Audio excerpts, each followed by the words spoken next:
बुद्ध को बराबर में वंदन करता हूँ। उसके पश्चात मैं अपने प्रणेता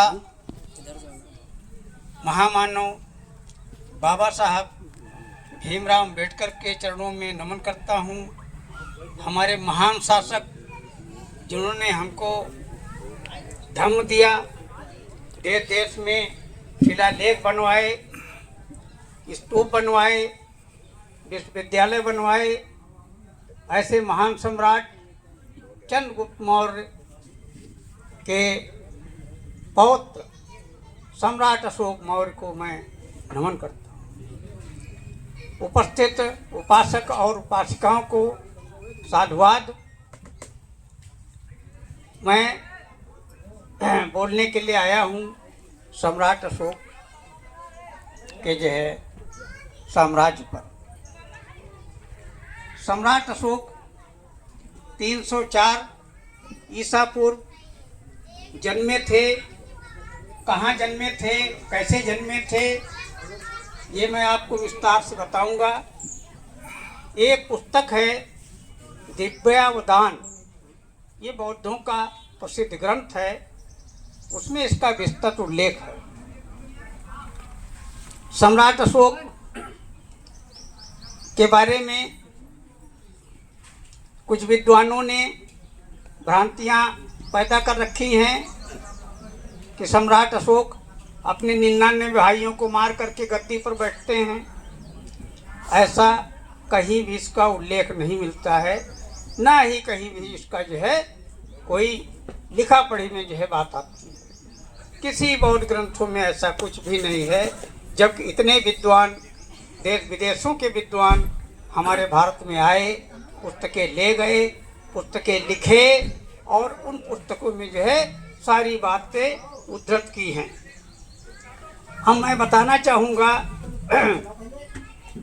बहुत पहले किताबों में हम जो है पढ़ते थे, विद्यालयों में छोटे थे तो पढ़ते थे, एक कंडवृक्ष थे और वहाँ पर जो है एक अप्सरा अपने बच्चे को जन्म देती है। उसका नाम गुरोसी था और वो जो है कंडवृक्ष के आश्रम में छोड़ करके बच्ची को चली जाती है।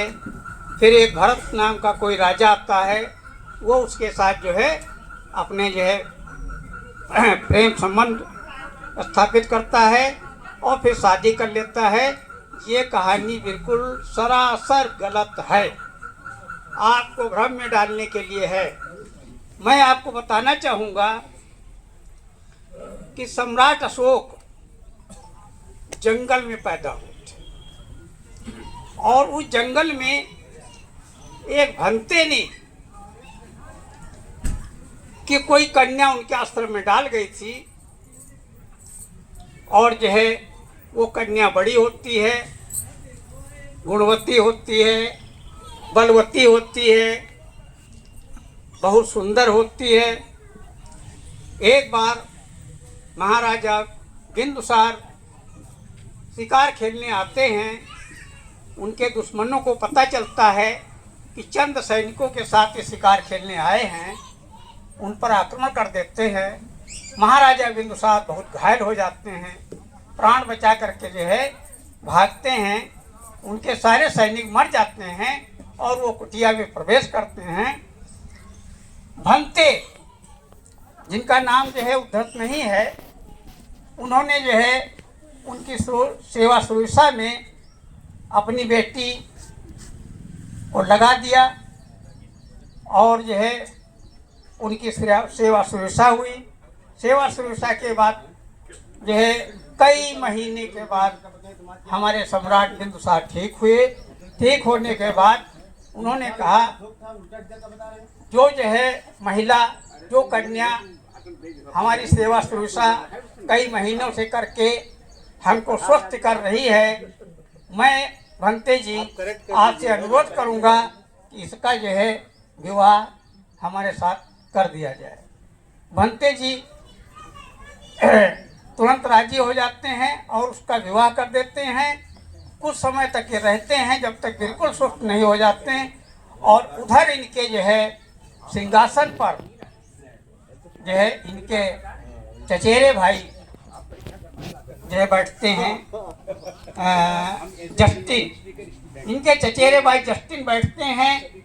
जस्टिन बहुत प्रफुल्ल होते हैं कि अब तो हमारा राज्य है, अब हमारा बड़ा भाई बिंदुसार इस दुनिया में नहीं है। कई महीने गुजर गए हैं, उसका कहीं अता पता नहीं लग रहा है। बहुत प्रसन्न होते हैं। और उसके बाद बिंदुसार एक दिन प्रकट होते हैं और राज्यसभा में पहुंचते हैं। सिंहासन खाली करना पड़ता है। बिंदुसार पुनः अपने सिंहासन पर बैठ जाते हैं। कहानी ये है, बिंदुसार भूल जाते हैं कि हमने वहाँ शादी की थी। बिंदुसार ये भूल जाते हैं कि हमने जो है जंगल में भंते की अगुवाई में किसी कन्या के साथ शादी की है और अपना राजकाज चलाने लगते हैं। फिर बाद में जो है तथाकथित उसमें लिखा हुआ है कि जो है उनके महामंत्री जी जाते हैं, पूरी बात का पता लगता है, राजा को बताते हैं, राजा सा सम्मान उसको लाते हैं, लेकिन उसकी जो है सौतेली माता स्वीकार नहीं करती है और अंत तक जो है उनका विघटन रहता है, हमेशा रहता है। इनका जो है सम्राट अशोक का जो है पूरा जीवन जब तक बचपन में बीता तब तक दुखमय हुआ। कालांतर में एक समय ऐसा आया जब इनको 286 में उज्जैन का राज्यपाल बनाकर भेजा गया। इनके बड़े भाई सुसीम को तक्षशिला का राजा बनाया गया, तो तक्षशिला का राज्यपाल बनाया गया और इनको उज्जैन का राज्यपाल बनाया गया। रास्ते में जहाँ पर ये रुकते हैं उस नगरी का नाम विदिशा होता है और वहाँ डाकमगने में रुकते हैं। वहाँ पर एक श्रेष्ठी की लड़की को देखते हैं। श्रेष्ठी से जो है अनुनय करते हैं कि आप अपनी कन्या का जो हाथ हमें सौंप दें। उनकी शादी हो जाती है। 2 साल के बाद एक महेंद्र नाम का पुत्र पैदा होता है। उसके 2 साल के बाद संगमित्रा नाम की एक कन्या पैदा होती है और ये उज्जैन का भली भांत शासन करते हैं। 73 में 273 में ऐसा हुआ कि बिंदुसार बहुत जो है बीमार हुए। उनके बचने की कोई चेष्टा नहीं थी। अपने पुत्रों को खबर देते हैं। उनके दोनों पुत्र जो चलते हैं और बड़ा पुत्र जो सुसीम था वो जो है समय से नहीं पहुंचता है और अशोक जो है समय से पहुंच जाता है। अशोक को देख करके जो है थोड़ा दुखी तो जरूर होते हैं, क्योंकि जो है उनको राजकाज देना नहीं था, जैसा कभी एक सज्जन ने बताया था। लेकिन सुसीम के न आने की वजह से अपना मुकुट सम्राट अशोक के सर पर जो है रखना पड़ा और अपने प्राण पखेरु छोड़ दिए। 273 में ईसा पूर्व 273 में सम्राट अशोक राजा बनते हैं, लेकिन राज्याभिषेक नहीं होता है। ये तो अनायास उनके ऊपर मुकुट रख दिया गया, राज्याभिषेक नहीं होता है। बहुत से जो है इनको दुख कष्ट लड़ाइयाँ झेलनी पड़ती हैं। फिर कई वर्षों के बाद ये जो है 269 में राजा बनते हैं, राज्याभिषेक होता है। उसके बाद कलिंग पर चढ़ाई करते हैं। कलिंग नाम का एक छोटा राजा था। चंद्रगुप्त मौर्य के समय में ये मगध में ही था। फिर जो है उसके बाद ये अलग हो गया था और स्वतंत्र राज्य बन गया था। उस पर चढ़ाई करते हैं और चढ़ाई में जो है कहानी ये होती है 1,87,000 योद्धा मारे जाते हैं। नरसंहार इतना होता है कि इससे बड़ा कोई नरसंहार कभी न हुआ है न होगा। अपने जो है शयन कक्ष में बैठे हुए सम्राट अशोक उस नरसंहार को देख रहे थे और देखते देखते उनको नजर आया एक 60 वर्षीय बालक बड़े सौम्य, बड़े धैर्य से, बड़े जो है विश्वास से उन लाशों कटी पटी, आधी कटी आधी, हाथ उठा रहे हैं, कोई खून बह रहा, कोई जो है सर जो है लुढ़क रहा, कुछ हो रहा। ऐसे बीभत्स समय में वो लड़का जो भंते के रूप में चीवर धारण किए हुए था, मात्र 7 वर्ष का बालक, बहुत सौम्य, बहुत शांत स्वभाव से गुजर रहा था। और जो है उसको किंचित मात्र का कोई भय, कोई क्लेश कुछ नहीं था। सम्राट अशोक देखते हैं, अपने सैनिकों को आदेश देते हैं, इस बालक को जो है हमारे कक्ष में हाजिर किया जाए, हम इससे जो है दर्शन करना चाहते हैं, न देख सके। शयन कक्ष में हाजिर होता है, उससे पूछते हैं, बालक तुम्हारा क्या नाम है? तो बोलता है, मेरा नाम न्योग्रोथ है। उसने पूछा, ये ऐसा क्यों? बोले, मेरी माँ किसी जो है राजा की रानी थी, मुझे पता नहीं है, राजा की रानी थी, और जो है वो राजा होने वाला था, वो गवर्नर था कहीं का, राजा होने वाला था, सम्राट बनने वाला था। इतने में उसके जो है छोटे भाई ने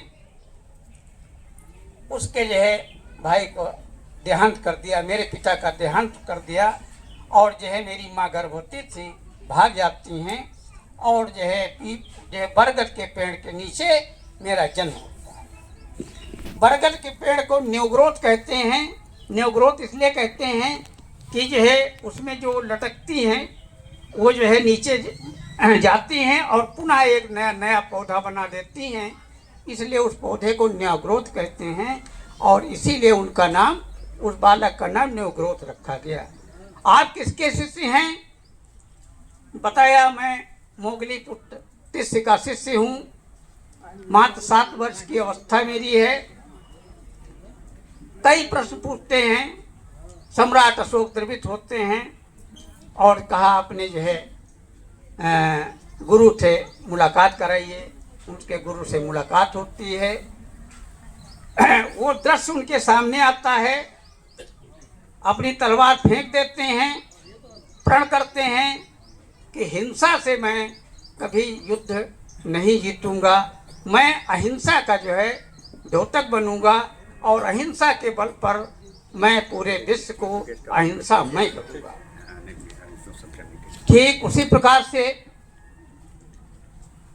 मोगली पुत्र तिस्य, जो उस बालक के गुरु होते हैं, वो जो है अपना उपासक बनाते हैं, और उपासक बनाने के बाद नाना प्रकार के जो है